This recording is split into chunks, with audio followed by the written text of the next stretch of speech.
Who we got? You, Aussie? Oh man. Okay. Good day, mate.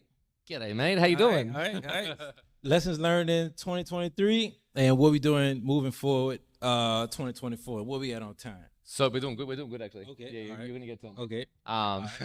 So I think the main lessons I got in 23. I'll actually credit Chris Rood for crystallizing it.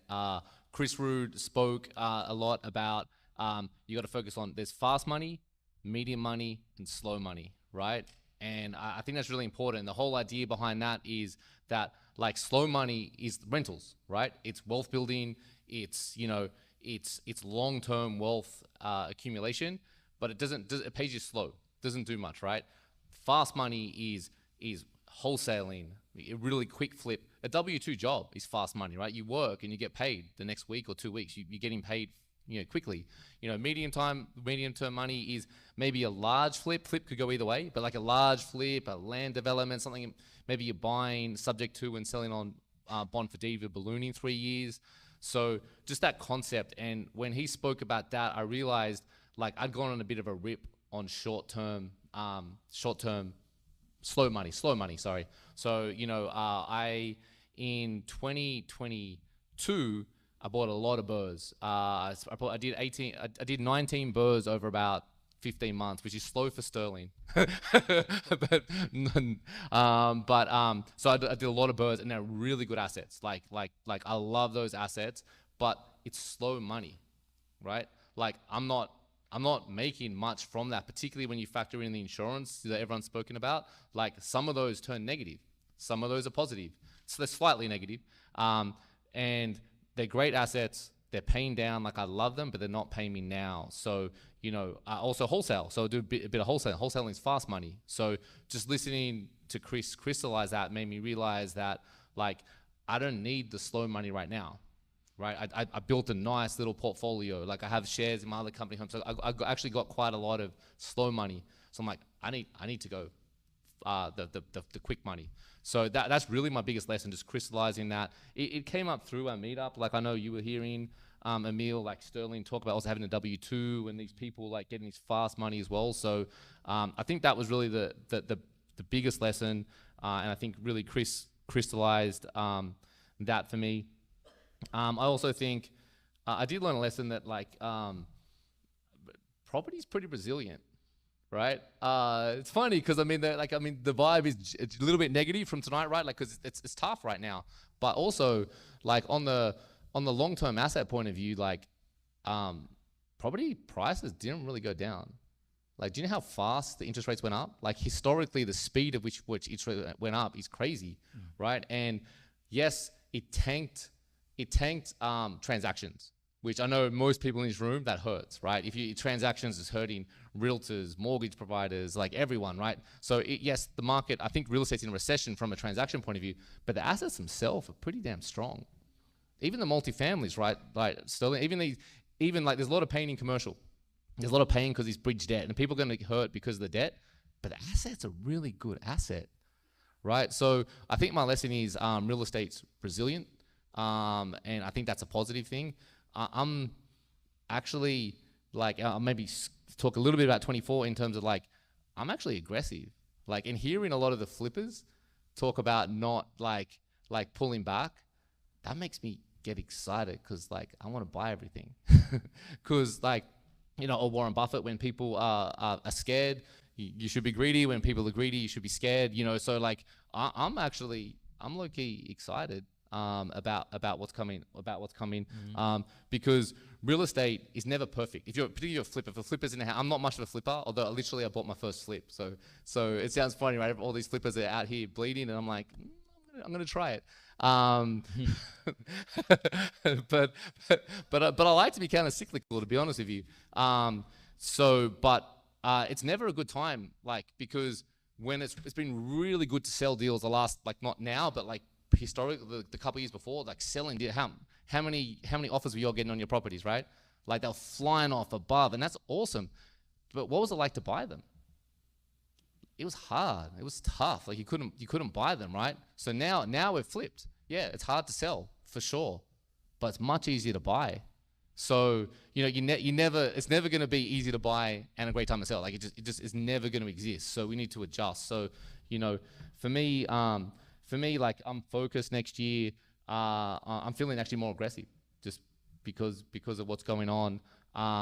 My focus really is just fast money, doing a lot of wholesaling because I wholesale a bunch. So I want to lean into that more. I'm really focusing on the disposition side of wholesaling, right? Selling the deals because it is harder to sell, right? And I think of wholesaling as a two-sided marketplace, right? So my background is tech. I had a tech company that was a two-sided marketplace. And a two-sided marketplace is a really normal business model. There's you can read a lot about it, right? And that's just a two-sided marketplace is connecting two different people and making life easier. So, for wholesaling, you got a seller who has a problem property and they need a solution. They need a fast sale, an easy sale. They need to not worry about the fact that there's a hole in the roof. You know what I mean? Like they need, that's what they need, right? So your job is to make that really easy. And I think most wholesalers get that. But the flip side of that two-sided marketplace is the buyers are the other side, right? The buyers also need a frictionless service, right? The flippers particularly, they need deals on a platter, right? They don't want to negotiate, call. They want a deal. They want to make it easy. They want a nice closing. Like they want service and better do it, So I think that's the other side. And the two-sided marketplaces are never in balance, right? And sometimes other ones are more important. And it has been a selling season. If you got a contract 2 years ago, you're selling that thing, right? Like it's easy to move. Now it's reversed. It's harder to sell because, there's less buyers. The buyer pool is smaller. So for me, I really want to lean into that. I'm just focusing more on dispositions. Like I'm hiring a disposition person for my company because I'd historically done it myself. But I'm hiring someone so that we can focus more on hearing what our buyers need, understanding their pain points, understanding what they're after, making sure that we can find the deals they want, sell them, and why it's easy to buy and just make sure we're getting the right prices. So I'm really digging down into that. I'm not so focused on the slow money right now. I do long-term, rentals are my favorite thing. They're my favorite thing, but I don't need more now, right? I did a whole run, that's cool. I'll let that settle and I'll get aggressive again. But that's really my focus. And definitely I think the other thing I'm focusing on is the network, right? People in this room, cooperation over competition, right? I did a lot of JVs this year. So I really found a lot of people would come to me to move the deals. And that's great. A lot of working with Courtney, we've done a lot of deals together too that we've bought, because she's great at, creative financing as you hear, and I'm not, but I'm good at marketing and finding leads and systems. So, working with her. I just think that the relationships are important. I want to build more of the relationships, build out a disposition, and I'm aggressive, actually. Yeah. Good stuff. Cool. So 2024 dispositions, 2023 lessons learned. Yep. So the lessons is the fast money, slow money. So 2024 focusing on dispositions, focusing on fast money, focusing on more relationships. I'm gonna do a couple of flips, and I don't want to be a flipper, to be honest with you. It's not.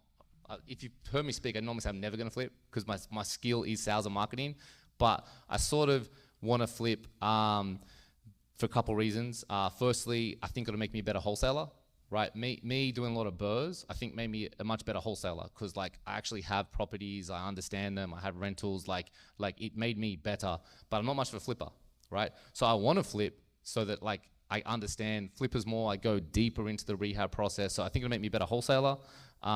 Also, I just want extra exit strategies because you hear some of the flippers are scared right now, right? If they're scared, if I think there's a deal, I'll take that risk, right? Because historically, if it needs a flip, I'll take a really low assignment fee. I'll sell a deal, I'll get $2K, right? That I've put a lot of work into, a lot of marketing into. I'll just sell it to move it because I'm not a flipper.